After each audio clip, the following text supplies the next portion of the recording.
వాగ్దేవ్యై నమః. మరోసారి మంత్రోచ్చారణ చేసుకుందాం. ఓం వం వం వం వాగ్దేవ్యై నమః.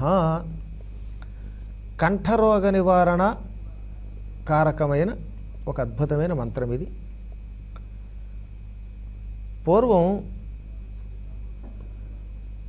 మహాద్భుతమైన దేవదానవ యుద్ధం పూర్తయిన తర్వాత భూలోకంలో సుదర్శనుడు అని ఒక రాజుని దేవతలంతా పరిపాలకుడిగా నియమించారు.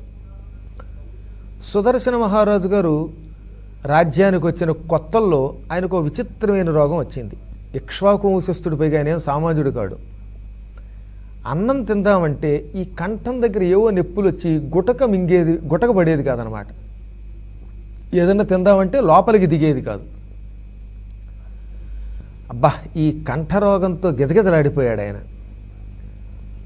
ఇప్పటికి కూడా చాలామందికి సరిగ్గా అన్నం తినడానికి ఈ కంఠవాహిక పనికిరాదు. కిందకి దిగుతూ ఉంటే ఏదో తెలియని బాధ అనమాట. గుటక మింగునెప్పుడల్లా నొప్పులు వచ్చేస్తూ ఉంటాయి కొంతమందికి. ఏవో కొంతమందికి గవదలు అంటారు, మరి కొంతమందికి ఏదో లోపల వాచిందంటారు. విచిత్రమైన రోగాలు. ఈ కలియుగంలోనే కాక ఆనాడు ఇక్ష్వాకు వంశస్థుడైన సుదర్శన మహారాజు గారికి కూడా అన్నం కిందకి దిగేది కాదు. ఈ పైనుంచి లోపలికి వెళ్ళాలంటే నరకం అనుభవించేవాట ఆయన. అన్నం తిరగపోవటం వల్ల శరీరం కురిసించిపోయింది. కురిసించిపోవడం వల్ల పరిపాలన సాగింది కాదు. చివరికి వశిష్ఠ మహర్షి దగ్గరికి వెళ్ళి, మహర్షి ఏమిటి ఈ కర్మయోగం, ఏం తిందామన్నా గొంతుకు దిగదేమిటి అన్నాడు. అప్పుడు ఆయన చెప్పాడు, తెలుసో తెలియకో వేదాలను, పురాణాలను, ఉపనిషత్తులను వీటిని తిట్టినా, దేవతలను నిందించిన, సద్గురువులను దూషించిన ఇటువంటి వాళ్ళకి కంఠరోగాలు వస్తాయి. ఈ కంఠరోగాలు మొత్తం వశిష్ఠులు వారు 81 రకాలు చెప్పాడు. కొందరికి అన్నం దిగదు, కొందరికి మాట్లాడితే బొంగురుపోయి నొప్పి వచ్చేస్తుంది, మరికొంతమందికి ఈ పక్కలను ఉబ్బుతాయి, మరికొంతమందికి వెనక వైపు ఉన్నటువంటి నాళం అంతా ఇబ్బంది పెడుతుంది, కొంతమందికి లోపలికి గాలి దిగదు. ఇలా మొత్తం మీద కంఠం అనేక రకాలుగా ఈ వేద పురాణాది నింద చేసిన పాపాత్ములకి ఇబ్బంది పెడుతుంది. ఇవి కంఠరోగాలు మొత్తం మీద, ఇవన్నీ కలిపి. అందుకని ఈ కంఠరోగం నీకు అలా వచ్చింది గురుధిక్కారం, పురాణ వేద నింద చేయటం వల్ల అన్నాడు. అయితే ఇక నాకు ఈ రోగం పోదా, నేను ఆత్మహత్య చేసుకోవాల్సిందేనా అన్నాడు సుదర్శనుడు. అప్పుడు కంగారు పడకయ్యా, జగన్మాత వాగ్దేవి అనే పేరుతో లోకంలో వెలసింది. నీకు వాక్కునిచ్చిన తల్లి ఆ తల్లే. ఆవిడికి అద్భుతమైన బీజం ఒకటి ఉన్నది, అది వమ్మనే బీజం. దీనిని ముమ్మారు ఉచ్చరించి ఈ వాగ్దేవి మంత్రాన్ని 41 రోజుల పాటు, శుక్రవారం మొదలుపెట్టి వరుసగా 41 రోజుల పాటు చేయాలి. ఎప్పుడు మొదలుపెట్టినా శుక్రవారం మొదలుపెట్టాలి. దీనికి తారాబలం కూడా అక్కర్లా, వారంతో వర్జ్యంతో సంబంధంలా. ఒక 41 రోజులు ఏకధాటిగా ఈ మంత్రం చెయ్యి. ప్రతిదినము తులసీ దళాలతో నీటిని కాసేపు నానబెట్టు.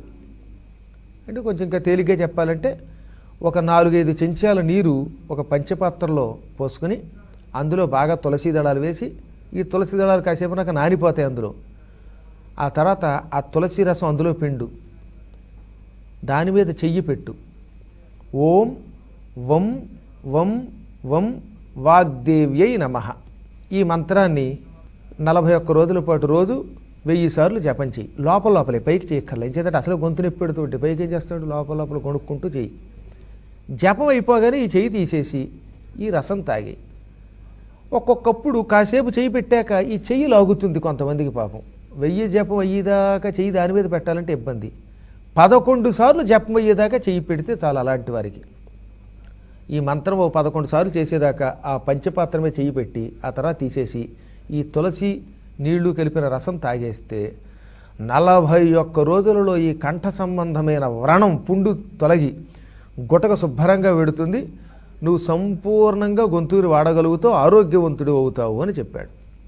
అప్పుడు ఆ సుదర్శనుడు సూర్యోదయ సమయంలో స్నానం చేసి ఆయన చెప్పినట్టే ఓ పంచపాత్రలో కాస్త నీరు తీసుకుని అందులో ఈ తులసి దళాలు వేసి దాని మీద చెయ్యి పెట్టి ఈ జపం చేశాడు. అతను ఓపికను బట్టి 11 సార్లు వరకు చెయ్యాల ఉంచి ఆ తర్వాత చెయ్యి తీసేసి 1000 సార్లు జపం చేసి అప్పుడు ఆ తులసి ఆకులు అందులో పిండి ఈ నీరు ఆ రసము కలిపి తాగేసేవాడు.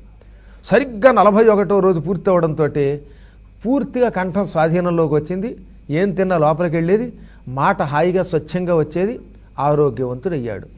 అప్పుడు వశిష్ఠుల వారు, ఇదిగో చూశారు కదా, ఈ మహారాజు గారి వంకతో లోకానికి నేను ఈ మంత్రం ఇస్తున్నాను.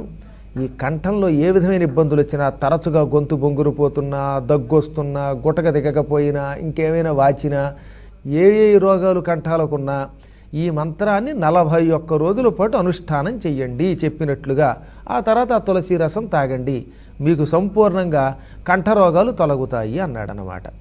ఓం వం వం వం వాగ్దేవ్యై నమః. వం వం వం వాగ్దేవి.